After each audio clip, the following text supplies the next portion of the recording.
성취라고 하는 제목으로 하나님 말씀 나누겠습니다. 지난 우리 고난주간 이사야가 예언했던 이사야 53장 우리 고난받는 종에 대한 본문을 가지고 계속 고난주간 특별 기도회를 가졌습니다. 그러면서 그 본문을 통해서 예수님이 고난당하신 이유가 무엇인가 우리 같이 한번 생각해 봤는데요. 첫째 날에는 단순히 우리를 그냥 죄를 지었으니까 심판하시는 것이 아니라, 심판하시면 너무나 쉽겠죠. 그렇지만 심판해야 하면서도 그들을 구원해야 하는 그 주님의 그 마음, 우리를 향한 사랑과 또 그 지혜의 깊이 때문에 결국 우리 주님께서 십자가에서 고난당할 수밖에 없었다라는 것을 살펴봤고요. 두 번째로는 그 주님께서 우리를 구원하시기 위해, 우리를 가까이 하시기 위해 하나님이신 그분이시지만 한없이 자신을 낮추셔서, 아니 뭐 겸손이라고 할 정도도 너무나 과할 정도로 너무나 자기 자신을 낮추시고 비하하시기까지 하셔서 그렇기 때문에 많은 고통과 고난을 오히려 더 받으셨다, 이런 얘기를 드렸습니다. 셋째 날에는 예수님은 결국 스스로는 해결할 수 없는 죄의 문제를 해결하셔야 했고, 그렇기 때문에 대속이라는 방식을 취하셨는데, 그래서 우리가 결국 예수님이 고난당하셨다는 것을 알게 되었습니다. 넷째 날에는 예수님께서 침묵하신 장면을 생각하면서 십자가를 지는 예수를 조롱하고 또 쓸데없는 말의 논쟁 가운데서 예수님이 침묵하시며 묵묵히 십자가를 지는 모습을 살펴보면서 다 항변하고 말로 다 그 모든 말에 대응해서 무엇이 맞는 길인지 설명하는 방식이 아니라 결국 자신의 몸을 십자가에 내어주는 방식으로 침묵하며 십자가를 지셨기 때문에 어쩌면 더 그 고난을 심하게 당할 수밖에 없었다라는 것을 살펴보았습니다. 오늘 이제 우리가 고난 당하신 이유를 생각하는 사실 마지막 부분인데요. 이사야 53장 10절부터 12절 그 고난 받는 종, 여호와의 종에 대한 이야기를 묵상하면서 우리는 이 여호와의 종, 고난 받는 종이 예수라는 사실을 분명히 알고 있고, 그분이 왜 고난 받으셔야 했는가를 마지막으로 생각하면서 그 이유를 성취라고 잡았습니다. 다시 말해서 예수님께서는 하나님의 뜻을 성취하시기 위해서 결국 이 십자가의 고난을 선택하셨다라는 것입니다. 그것을 오늘 10절 말씀에서 살펴볼 수 있는데요. 우리 10절 말씀 한번 같이 읽어볼까요? 10절 말씀입니다. 시작. 여호와께서 그에게 상함을 받게 하시기를 원하사 질고를 당하게 하셨은즉 그의 영혼을 속건 제물로 드리기에 이르면 그가 씨를 보게 되며 그의 날은 길 것이요 또 그의 손으로 여호와께서 기뻐하시는 뜻을 성취하리로다. 아멘. 그러니까 여호와께서 예수님이 상함받기를 원하사 질고를 당하게 하셨다. 예수님이 상함받기를 원하사 질고를 당하게 하셨다라는 것입니다. 그의 영혼을 속건제물로 드리게 이르면 그가 씨를 보게 되어 또 그의 날은 길 것이고 또 그의 손으로 여호와께서 기뻐하시는 뜻을 성취할 것이다, 이렇게 말하는 거예요. 그러니까 예수님께서는 여호와께서 기뻐하시는 뜻을 성취하기 위하여 고난당하시고 십자가에서 죽으셨다, 분명히 말하고 있는 거죠. 물론 우리는 바로 이 말씀을 딱 들을 때 이런 생각을 할 수 있습니다. 왜 자신의 뜻, 하나님의 그 뜻을 위해서 자신이 사랑하는 아들 예수 그리스도를 왜 이렇게 희생시키는 거지? 왜 예수를 이렇게 파멸 가운데, 곤욕 가운데 처하게 만드시는 거지? 좀 이해할 수 없잖아요. 그렇도록 아버지가 예수를 사랑하시는데 어떻게 이런 희생을 강요할 수 있지? 뭐 이런 생각이 좀 들지 않습니까? 그리고 그렇게 말하면서 그것이 자신의 기뻐하는 뜻이다, 이렇게 말한다는 것이 좀 이해할 수 없는 이야기입니다. 이 질문에 대한 이야기는 뒤에서 좀 다시 다루기로 하고, 어쨌든 오늘 우리가 먼저는 하나님의 뜻이 무엇이고 그것이 어떻게 성취되었는지를 살펴보기 원하는데, 하나님의 뜻이라고 하는 것은 뭐냐? 바로 죄인을 구원하시는 것입니다. 하나님은 죄인을 구원하기를 원하시는 거예요. 그래서 우리의 질고를 지고 우리의 슬픔을 당하시는 제물, 우리의 죄를 대신 짊어지실 속건 제물, 속죄 제물이 필요한 것입니다. 4절에 보니까 우리의 질고를 지시고 우리의 슬픔을 당하셨다. 예수님께서, 고난받는 종 예수께서 우리의 질고와 우리의 슬픔을 대신 당했다. 이것은 그의 질고나 그의 슬픔을 위해서 고난을 당하는 게 아니라 바로 우리들의 슬픔과 질고를 지고 죽으셨다는 것을 말하는 것이죠. 5절에도 우리의 허물 때문에 찔림을 당했고 우리의 죄악 때문에 상함을 당했다 이렇게 말합니다. 그가 채찍에 맞음으로 우리가 평안을 누렸고 그가 채찍에 맞음으로 우리가 나음을 얻었다 이렇게 말합니다. 그가 자신의 허물이나 죄악 때문에 고난을 당하는 게 아니라 우리의 평화나 치료를 위해서 십자가 고난을 당하신다는 것을 말합니다. 죄의 문제를 해결하기 위한 제물로서 예수님이 우리의 제물이 되셔야 했다는 것을 말하는 것이죠. 10절 말씀을 보면 하나님이 예수님이 속건제물로 드려지기를 원한다고 말하고 있습니다. 그래야만 하나님의 뜻인 죄인의 구원이 이루어질 수 있기 때문에 그들의 죄를 대신 짊어지시고 그 죄를 사하실 제물이 필요했고 그 제물로서 예수가 드려지기를 원했다는 거죠. 근데 우리가 이런 생각할 수 있습니다. 왜 하나님께서 우리를 용서하실 때 제물이 필요할까? 그냥 하나님이 우리 용서해 주시면 안 될까? 이런 생각을 할 수 있잖아요. 근데 그것은 죄가 얼마나 심각한 것인지를 우리가 모르기 때문에 하는 말입니다. 성경은 죄라고 하는 것이 죄의 삭시라고 하는 것이 사망이라고 말합니다. 죄를 짓는 자는 반드시 죽을 수밖에 없다. 그것을 분명하게 말하고 있습니다. 그 처음에 아담과 하와를 창조하셨을 때 아담과 하와에게 모든 것을 허락하여 주셨지만 그 선악과를 따먹지 못하게 했잖아요. 그리고 그것을 어긴다면 어떤 일이 벌어질 거라고 했죠? 죽을 거라고 그랬어요. 반드시 정령 죽으리라 이렇게 말씀하셨어요. 그런데 그 경고의 말씀을 어겼기 때문에 아담과 하와는 동산에서 쫓겨나고 죽을 수밖에 없는 사람이 되었다는 것이죠. 다시 말해서 하나님의 그 말씀을 어기는 그 죄의 결과라고 하는 것은 반드시 죽을 수밖에 없는 것이란 말입니다. 그런데 하나님께서 너무나 놀랍게도 그 죄를 지은 아담과 하와를 정령 죽으리라 했지만 바로 죽이십니까? 죽이시지 않습니까?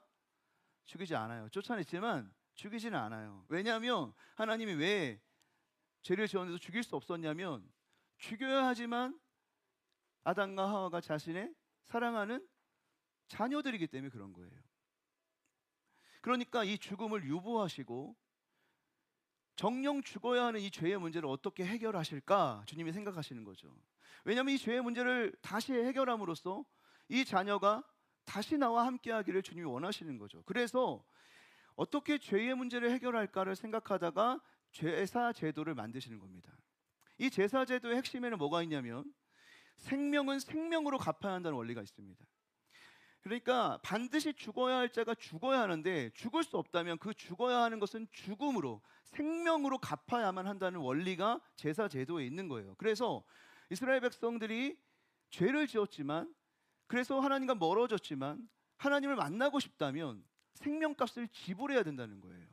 그래서 자기가 죽을 수는 없으니까 동물을 잡아서 나의 죄를 동물에게 전가하고 그 동물을 죽임으로써 하나님 앞에 제사를 드리게 함으로 하나님은 이 제사 제도를 통해 인간들이 죄의 문제를 회개하고 하나님께 가까이 나아오도록 하신 것이죠. 그래서 제사 제도의 핵심에는 언제나 생명을 생명으로 갚아야 하는 원리가 있다라는 것입니다. 근데 여러분 보세요. 제사 제도라고 하는 게 하나님과 가까이 하고 하나님을 만나게 하시기 위해서 죄를 더 이상 짓지 않고 다시 회개해서 하나님을 가까이 하기 위해서 하나님 만드신 거지만 제사 제도가 계속 반복되면서 어떤 일이 일어납니까? 죄를 마음껏 지게 된 거예요. 이 제사 제도를 원래 만들어진 의도는 뭐냐면 죄를 심각하게 여기게 만든 거거든요. 내가 하나님의 사람인데 하나님의 뜻을 어기고 하나님의 그 법을 어기고 살아간다면 나는 죽을 수밖에 없는 사람이야 라고 항상 경각심을 가지고 살아가도록 하나님 만드신 게 제사 제도인데 제사 제도가 오히려 더 죄를 많이 짓게 만든 거예요. 왜요? 죄를 지면 어떻게 하면 돼요? 동물 하나 잡으면 되는 거예요. 동물 하나 잡으면 또 죄를 질 수 있고 동물 하나 잡으면 또 죄를 질 수 있어요. 그러니까 죄를 짓지 말라고 했던 제사 제도가 죄를 더 잘 질 수 있게 만든 게 되겠죠. 그러니까 제사 제도를 계속 하나님 두실 수가 없는 거죠. 이 제사를 통해서 죄를 짓는 죄의 값이 어떤 것인지를 알려줘야 하는데, 그리고 죄를 지면서 사람들이 이 죄의 끝이 사망이라는 것을 사람들이 경각심을 가져야 되는데 그냥 제사 지내면 땡 이렇게 되니까 죄에 대한 경각심을 못 갖는 거예요. 그리고 누군가가 재난을 당하고 죽음을 당하고 그래도 다 죄 때문에, 제가 제 죄 때문에 죽었구나 이렇게 생각하는 거예요. 자기는 지금 괜찮으니까 하나님이 나 사랑해 주나 보네 이렇게 한다는 거예요. 그러니까 죄가 얼마나 심각한지를 눈으로 보게 하는 게 제사제도 핵심인데, 제사를 지내면서도 동물을 잡으면서도 전혀 죄를 깨닫지 못하는 사람들. 그래서 주님이 이제 그 제사조들을 다시 갱신하는 거죠. 어떻게 하십니까? 하나님이 그 제물을 동물이 아니라 하나님의 아들 예수 그리스도를 우리에게 주심으로 그렇게 하시는 겁니다. 죽어야 할 이유가 없는 사람, 죄가 없는 분, 죽을 이유가 전혀 없는 분이 죽는 것을 우리에게 보게 하심으로 죄가 얼마나 심각한지 우리에게 보게 하시는 거죠. 예수 그리스도를 제물로 삼아 그를 십자가에 달려 죽게 하심으로 그 죄가 얼마나 심각한 것인지를 우리가 깨닫게 하시는 것입니다. 그렇기 때문에 하나님께서는 예수님을, 자기 아들을 제물로 삼으시는 것입니다. 히브리서 10장 11절에서 14절 말씀은 그 이야기를 하고 있는데요, 우리 같이 한번 그 말씀을 읽어보도록 하겠습니다. 시작. 제사장마다 매일 서서 섬기며 자주 같은 제사를 드리되 이 제사는 언제나 죄를 없게 하지 못하거니와 오직 그리스도는 죄를 위하여 한 영원한 제사를 드리시고 하나님 우편에 앉으사 그 후에 자기 원수들을 자기 발등상이 되게 하실 때까지 기다리시나니 그가 거룩하게 된 자들을 한 번의 제사로 영원히 온전하게 하셨느니라. 아멘. 바로 이 제사, 바로 이 영원한 제사를 완성하셔서 예수 안에 있는 자들을 구원하시기 위한 하나님의 계획을 완성하시려고 하셨다는 것입니다. 그래서 예수를 속건 제물이 되게 하셨다. 오늘 속건 제물이 되게 하셨다라고 하는 그 의미는 바로 영원한 제물로서 인간들의 모든, 사실 그들이 갚아내야 할 값들을 대신 짊어지게 하셨다, 이런 의미를 취하려고 하는 겁니다. 속죄 제물이란 말을 쓸 때 있고 속건 제물이라는 말을 쓸 때도 있잖아요. 제사 여러 종류가 있잖아요.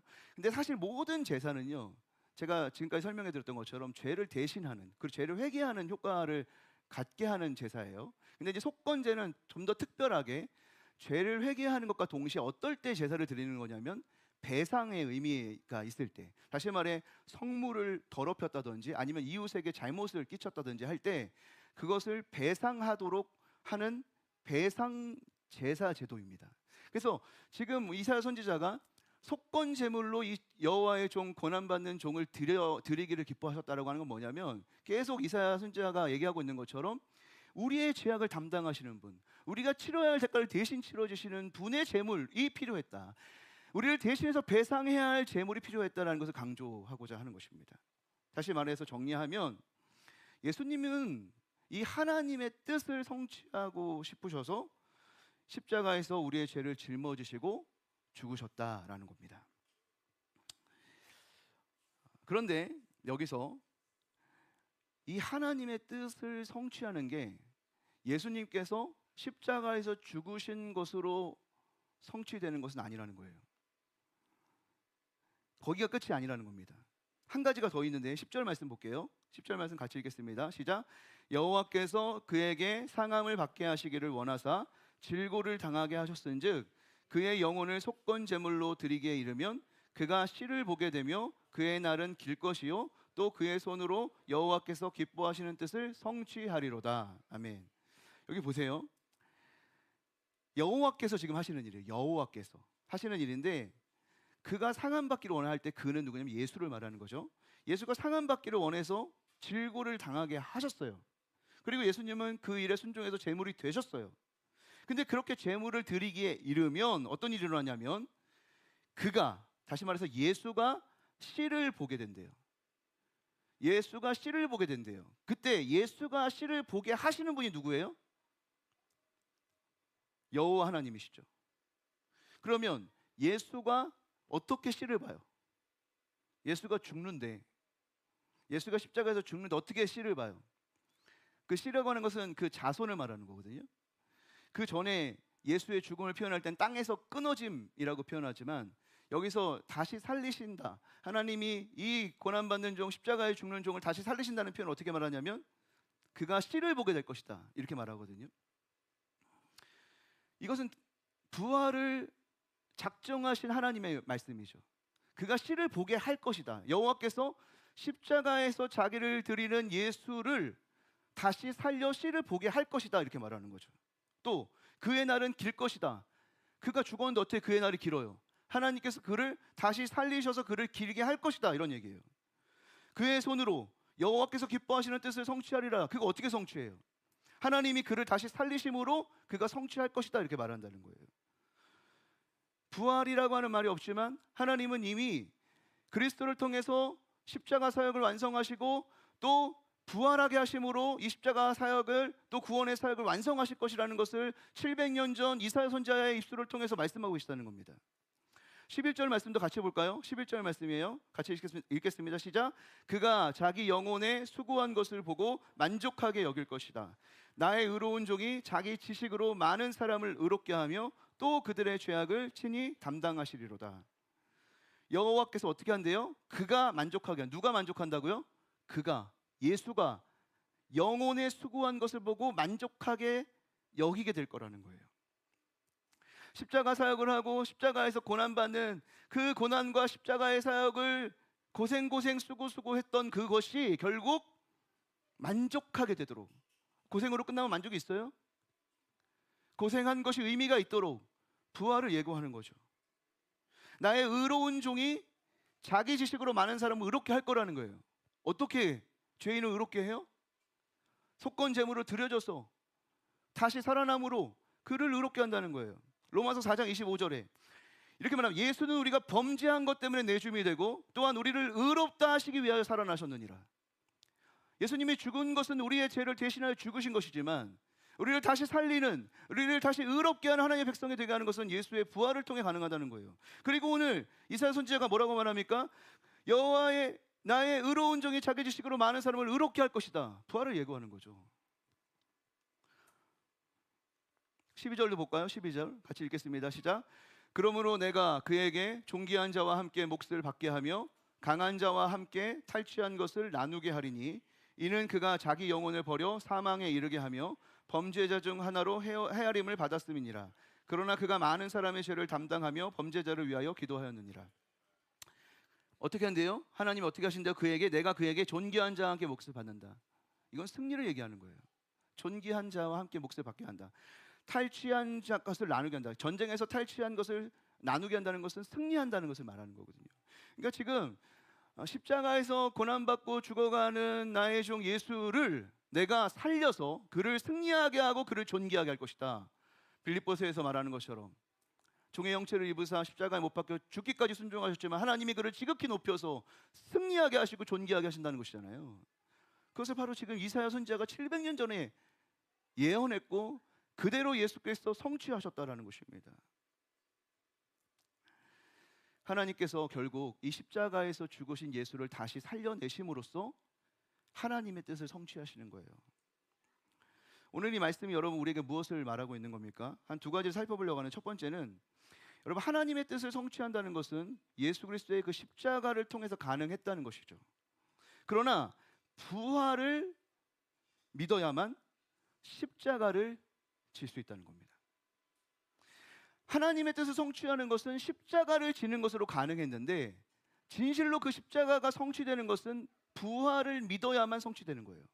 하나님께서 십자가를 지는 예수를 다시 살리지 않으면 하나님의 뜻이라면 성취되는 것이 아니에요. 그러나 하나님이 살리실 것을 믿지 못하면, 하나님이 부활하실 것을 믿지 못하면 예수는 십자가를 질 수가 없고, 그것을 바라볼 수 없다면 십자가를 질 수 없고, 그렇기 때문에 하나님의 뜻이 성취될 수가 없는 거예요. 예수님이 십자가를 지셨다? 하나님의 뜻을 성취하기 위해서 십자가를 지셨다? 그것은 무슨 말이냐면 하나님이 다시 살리실 것을 바라보고 믿었기 때문에, 그렇기 때문에 하나님의 뜻이 성취될 수 있다는 것입니다. 이게 뭘 가르치는 거예요? 부활을 믿어야 된다는 거예요. 부활을 바라볼 수 있어야 되는 거예요. 부활을 믿지 못한다면, 부활이 없다면 십자가의 죽음조차도 헛되다는 것입니다.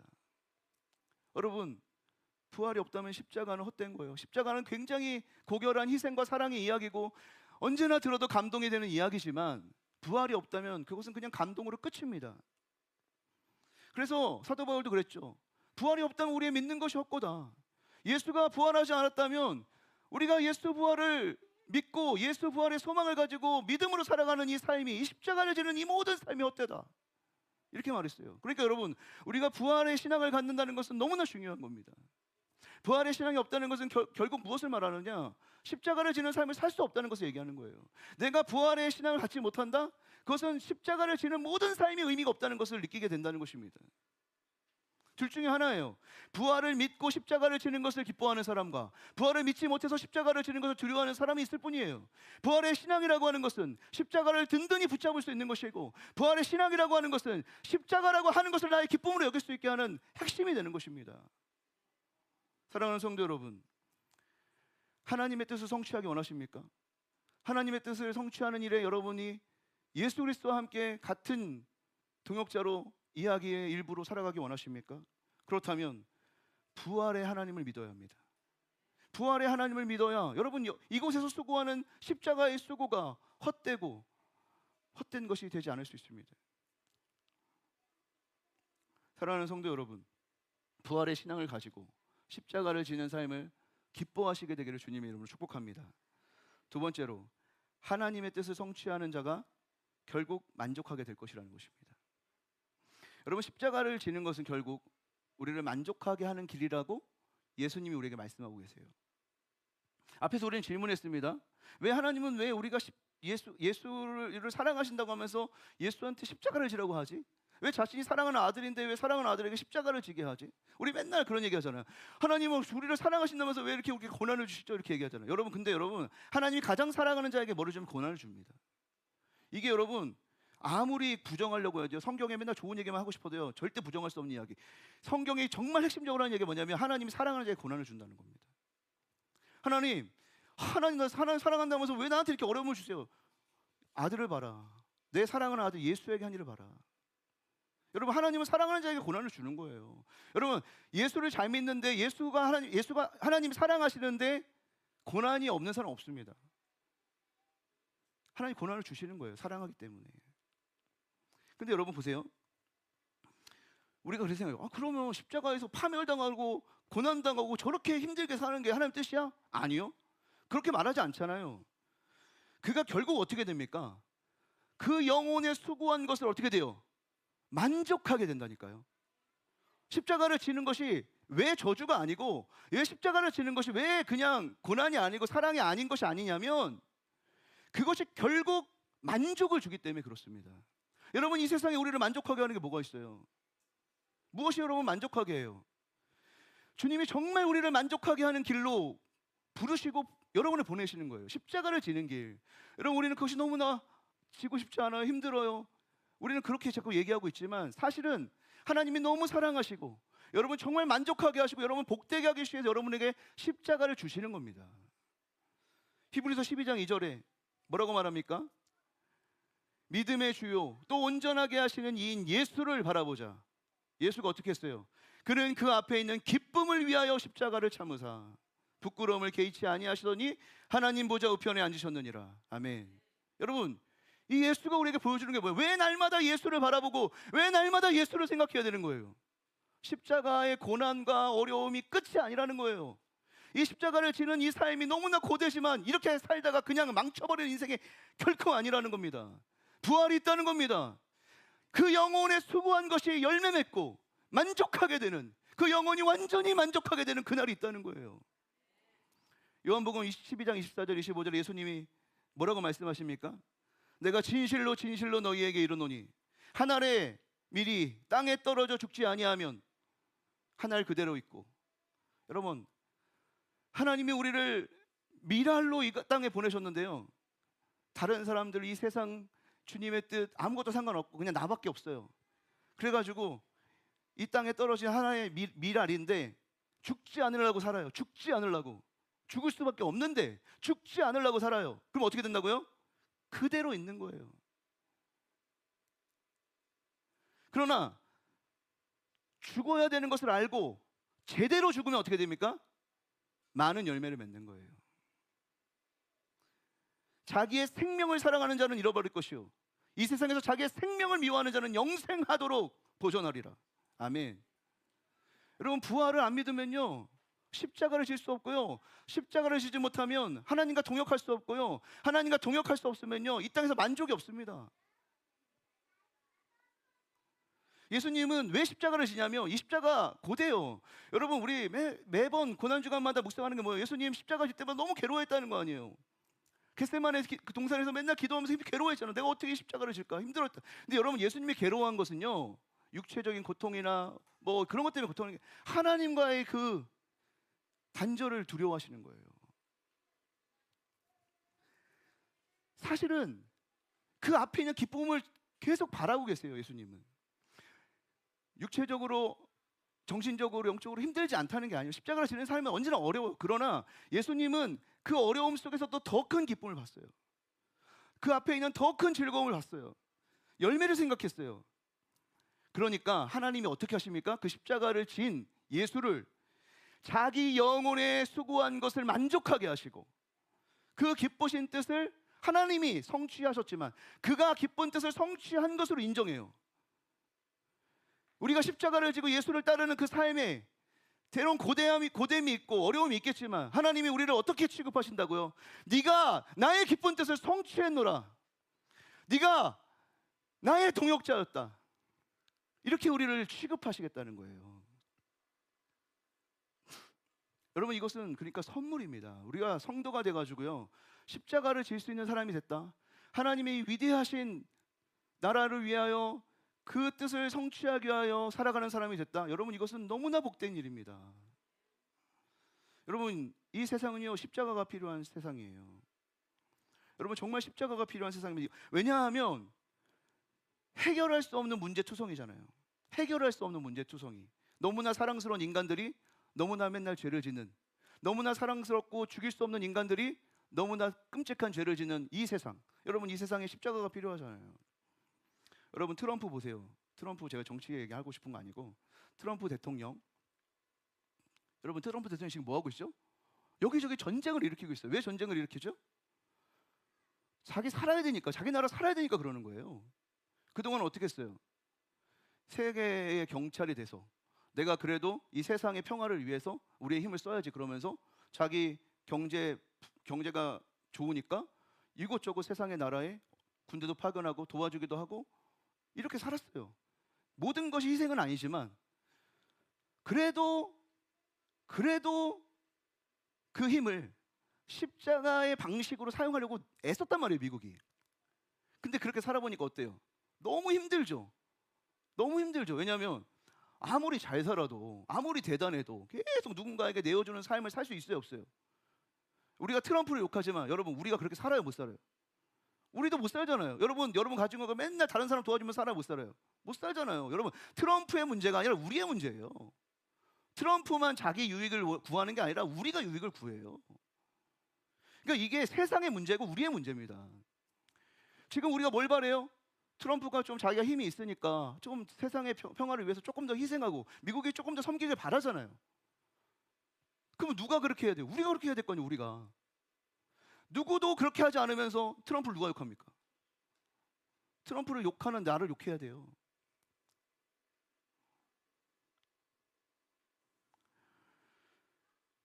여러분, 공동체에 똑같은 문제가 발생하는데, 여러분, 공동체의 모든 문제는요 희생하지 않기 때문에 생긴 거예요. 다 희생하지 않기 때문에.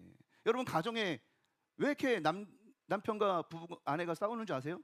아무도 희생을 안 하니까. 끝까지 자기 고집을 피우니까 안 싸우는 거예요, 계속. 그러니까 한 사람이 입을 다물잖아요, 안 싸워요. 맞죠? 대단한 희생도 아니에요.